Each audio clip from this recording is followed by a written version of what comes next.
a second time. Thank you very Speaker. much. Thank you for your indulgence. Mr Speaker, the Flags Amendment Protecting Australian Flags Bill 2016 will enshrine in law protections for the most recognised symbol of our nationhood and our identity as a people, protections a majority of Australian people mistakenly believe already exists. The bill responds to flag-burning cases that any red-blooded Australian should and probably does find disgusting and offensive. I note that similar instances in the recent past have led to similar bills being introduced in this place, notably in 2003, 2006 and 2008. Indeed, colleagues have queried the value of bringing this private member's bill to Parliament, given the failure of previous attempts to protect the integrity of the Australian flag. While this bill is not so very different, the times most certainly are. These are turbulent times, these are uncertain times. In these times we need the strong foundation of cultural values and beliefs upon which this nation was founded and through which this nation has flourished. But ill winds blow, and the sea of public discourse is polluted with a distracting and self-harming froth and bubble of our own making.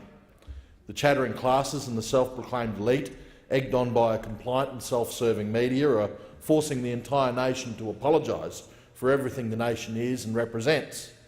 And the people of this nation, willing or not, have allowed this cancer to take root. In such a climate, this bill may be viewed as one sailing against the winds of political opinion. But this is an opportunity for Australians, real Australians who still believe in a fair go, still believe we're the lucky country and still believe that opportunities abound equally to all who value their good fortune of being born in or migrating to Australia. In such a climate, this bill can either ride the wave of political correctness, buoyed by the mechanisms contained within public discourse and already enshrined in law, or the nation risks a rising tide of revolt. The key argument one could raise against this bill is one of free speech. I too believe in freedom of speech. I've spoken at length in this place on the virtues of free speech, particularly in relation to Clause 18C or Section 18C of the Racial Discrimination Act. It is within the context of Section 18C that this bill must be supported. For freedom of speech is important in a democracy, but that ship sailed the day that 18C was entrenched in law. 18C was an amendment the Labor government made to the Racial Discrimination Act 1975, and Section 18C makes unlawful, and I quote, offensive behaviour because of race, colour or national or ethnic origin. Now, two things are required for Section 18C of the Racial Discrimination Act to apply to an act. That is, the act is reasonably likely in all the circumstances to offend, insult, humiliate or intimidate another person or a group of people, and the act is done because of the race, colour or national or ethnic origin of the other person or some or all of the people in the group. Of particular interest here is the words national or ethnic origin. I note that the Human Rights Commission omit any references to national origin in an article explaining the law, an article titled At a Glance, Racial Vilification under Sections 18C and 18D of the Racial Discrimination Act 1975 Commonwealth. The article says under the heading, What does the law say? And they go on to say that the law says Section 18C of the Racial Discrimination Act makes it unlawful for someone to do an act that is reasonably likely to offend, insult, humiliate or intimidate someone because of their race or ethnicity. It's not surprising that the Human Rights Commission have omitted, very conveniently, the words national origin. Last year I lodged a complaint with the Australian Human Rights Commission about flag-burning activities by protesters at a rally. The response from the Human Rights Commission was this: it is not clear how it could be argued that the burning of the flag in these particular circumstances was done because of your race, national origin or ethnic origin, or the race, national or ethnic origin of Australians of European descent. Now, the circumstances mentioned are these.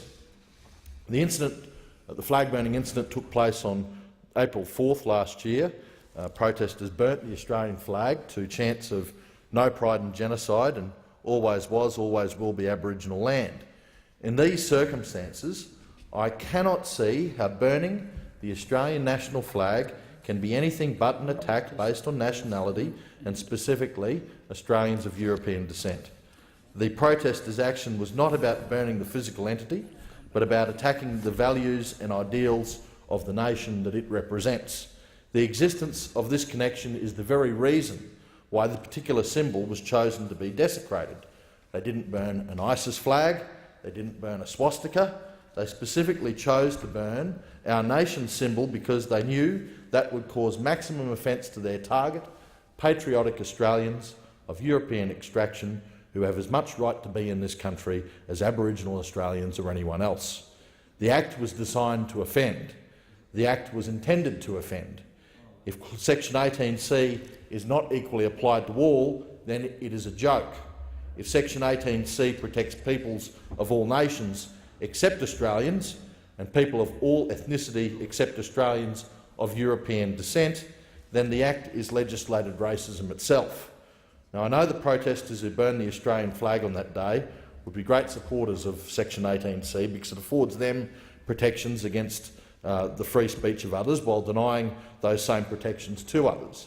If those people who support Section 18C's suppression of free speech, then they absolutely must support this bill. The Australian flag is declared to be the national flag by the Flags Act 1953, and this bill will afford protection to the Australian national flag, the Australian red ensign, and any other flag or ensign appointed under Section 5 of the Act. The bill seeks to provide protection by making it a criminal offence to wilfully destroy or otherwise mutilate the flag in circumstances where a reasonable person would infer that the dishonouring and defiling of the flag by burning or other actions is intended publicly to express contempt or disrespect for the flag or the Australian nation. The protections afforded by this bill would also extend to the Aboriginal flag and the Torres Strait Islander flag, which are our nation's flags as well. Now, Mr Deputy Speaker, there is a widespread belief, as I said before, in the general community that such protections already exist. There is also widespread opposition to the provisions made in Section 18C of the Racial Discrimination Act. Such an imbalance impinging on freedom of speech to protect some while refusing to protect others is contrary to our cultural values as Australians. Now, discrimination is not a one-way street, regardless of whether acts and speech are directed at a minority or a majority. Racism is racism. You don't have to have brown skin to be able to be offended. You don't have to follow a radical ideology based on death, fear, torture and degradation of women to be offended. Attacks on one's nationality and ethnicity cut both ways, and we cannot outlaw one without outlawing the other. If this bill was in response to the desecration of the Aboriginal flag, this would probably be a very short debate indeed. But the politically correct crowd only tolerates intolerance and discrimination if it's against the perceived majority.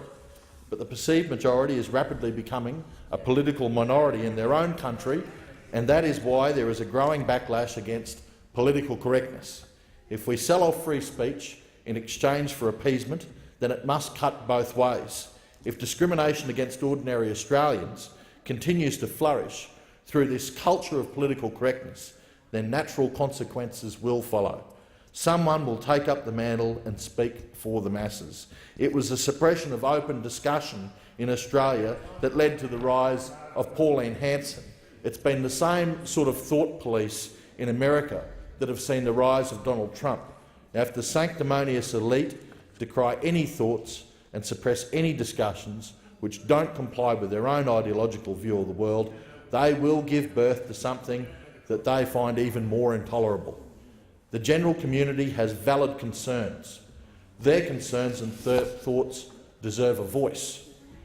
In giving protection to our foremost national symbol through this bill, we give them that voice. Can I end by saying to those concerned about freedom of speech, burning a flag isn't speaking, and I commend the bill to this House. The member for Dawson.